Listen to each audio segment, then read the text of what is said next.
পশ্চিম এবং পূর্ব কামেং থেকে আলাদা করে বিচংকে অরুণাচল প্রদেশের 27তম জেলা হিসেবে ঘোষণা করা হয়েছে। অরুণাচল প্রদেশের মুখ্যমন্ত্রী পেমা খান্ডু এই উদ্বোধনী অনুষ্ঠানে উপস্থিত ছিলেন, যা এই অঞ্চলের জন্য একটি গুরুত্বপূর্ণ মাইলফলক হিসেবে চিহ্নিত। ফেব্রুয়ারিতে রাজ্য বিধানসভা অরুণাচল প্রদেশ সংশোধনী বিল 2024 পাশ করেছে, যা বিচম এবং কে প্যানিয়র জেলা তৈরির সুবিধা দিয়েছে। বিচম জেলা পশ্চিম কামেং থেকে 27টি এবং পূর্ব কামেং থেকে 28টি গ্রামকে একত্রিত করে তৈরি হয়েছে।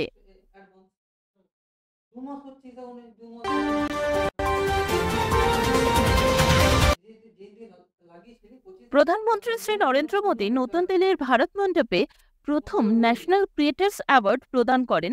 ন্যাশনাল ক্রিয়েটর অ্যাওয়ার্ডস বিভিন্ন ক্ষেত্রের বৈচিত্র্য এবং সৃজনশীলতার গভীরতা তুলে ধরে 20টি বিভাগকে অন্তর্ভুক্ত করে।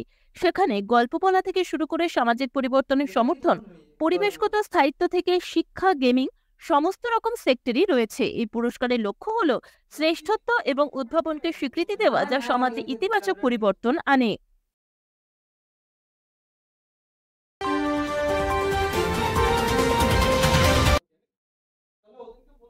নারী ও শিশু উন্নয়ন মন্ত্রক 9 মার্চ 2024 থেকে 30 মার্চ 2024 পর্যন্ত দেশব্যাপী পোষণ পখওয়াড়া 2024 আয়োজন করবে। এই 15 দিনের উদযাপনের লক্ষ্য হলো পুষ্টি, খাদ্যাভ্যাস অনুশীলন এবং মহিলাদের স্বাস্থ্য সম্পর্কে সচেতনতা ছড়িয়ে দেওয়া।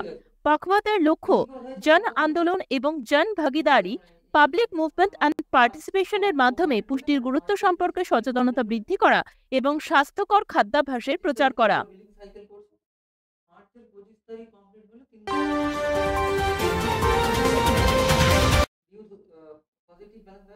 কেন্দ্রীয় কৃষি ও কৃষক কল্যাণ মন্ত্রী অর্জুন মুন্ডা নতুন দিল্লির কৃষি ভবনে কৃষি সমন্বিত কমান্ড এবং নিয়ন্ত্রণ কেন্দ্রের উন্মোচন করেছেন। এই উদ্যোগের লক্ষ্য দেশব্যাপী কৃষকদের প্রয়োজনীয় তথ্য, পরিষেবা এবং সুযোগ সুবিধা প্রদান করে তাদের ক্ষমতায়ন করা। এক কথায় এর প্রাথমিক লক্ষ্য হলো সারা দেশে কৃষকদের স্বনির্ভরতা বাড়ানো। কৃষকরা তাদের খামার সম্পর্কিত রিয়েল টাইম ডেটাতে অ্যাক্সেস লাভ করবে, যা তাদের সিদ্ধান্ত গ্রহণকে সক্ষম করবে। উদ্যোগটি কৃষি সেক্টরের মধ্যে প্রকৃত চ্যালেঞ্জগুলি চিহ্নিত এবং মোকাবিলা করতে চায়।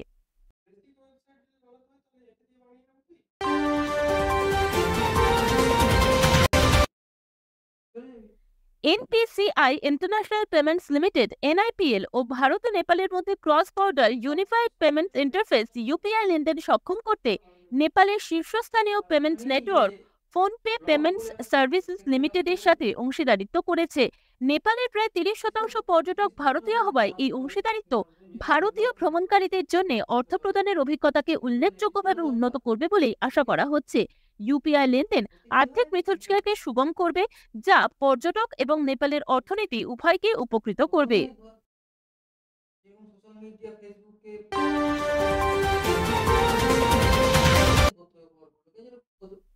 পোর্ট ব্লেয়ারে ইউএস কোস্ট গার্ড কাটার পাতলফের আগমন সি ডিফেন্ডার্স 2024 শুরু হওয়ার ইঙ্গিত দেয়, যা মার্কিন যুক্তরাষ্ট্র কোস্ট গার্ড (ইউএসসিজি) এবং ভারতীয় কোস্ট গার্ড (আইসিজির) মধ্যে একটি যৌথ মহড়া। 9 এবং 10 মার্চ 2024 এর জন্য নির্ধারিত এই বিশেষ অনুষ্ঠানটি দুই দেশের মধ্যে গভীরতর হওয়া কৌশলগত সম্পর্ককে প্রতিফলিত করে এবং এর লক্ষ্য সামুদ্রিক নিরাপত্তা বাড়ানো এবং ইন্দো প্যাসিফিক অঞ্চলে একটি নিয়মভিত্তিক আদেশ বজায় রাখা। বিভিন্ন এক্সারসাইজের মাধ্যমে সি ডিফেন্ডার্স 2024 এর লক্ষ্য হলো প্রস্তুতির মাত্রা এবং ইউএসসিজি এবং আইসিজি এর মধ্যে অপারেশনাল সমন্বয় বাড়ানো, সামুদ্রিক চ্যালেঞ্জ মোকাবিলায় কার্যকর সহযোগিতা নিশ্চিত করা।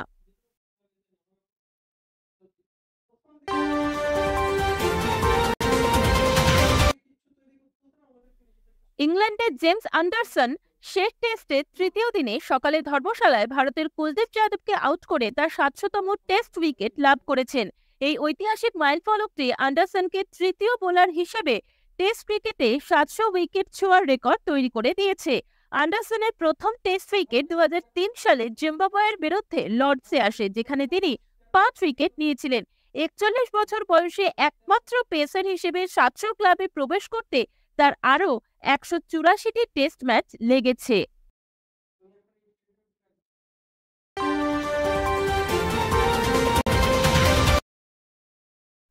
শনিবার ধর্মশালার হিমাচল প্রদেশ ক্রিকেট অ্যাসোসিয়েশন স্টেডিয়ামে ভারত ইংল্যান্ডকে পঞ্চম ম্যাচে একটি ইনিংস এবং 64 রানে হারিয়ে সম্পূর্ণ সিরিজটি 4-1 ব্যবধানে জিতেছে।